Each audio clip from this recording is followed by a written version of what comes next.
Hi. My name's Nick Anson. I'm going to be doing a screencast-o-matic for my Clementine Hunters painting project, and there's 4 questions I need to go over before the end of this video, but I'm just gonna explain what everything is.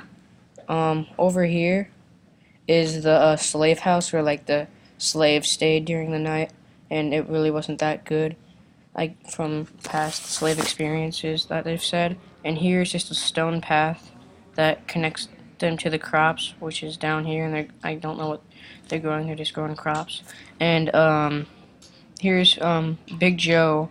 He's the one of the really mean slave owners that used to abuse them. As you can see, there's his whip right here, and you can see the slaves are really upset. And back here are just trees, and I'll explain how they are Clementine Hunter's artistic style. And there's just real apple trees, and then the sky with the sun and clouds. So for the first question, how does your painting represent Clementine Hunter's artistic style?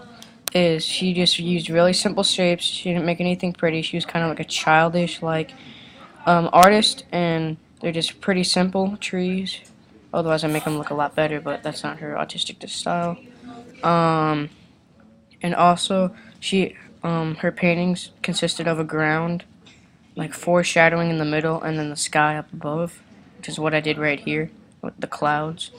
How does my painting represent the quote I picked? It represents it because my quote was saying that the slave owner named Big Joe was very, very mean to all his slaves, and he has a whip right here, and so he's very abusive to his slaves and he doesn't treat them well.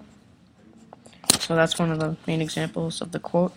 What have I learned and taken away from this art integration process about slavery is that since the quotes that we had to pick through were from ex-slaves and explaining everything that happened, I realized how harsh it was sometimes to be a slave. And how does doing art such as this project help you learn about history? And I think it helps me learn about history because of like the past slaves were explaining everything that happened into detail, and that putting this into a painting like I did really helps explain everything that happened back then.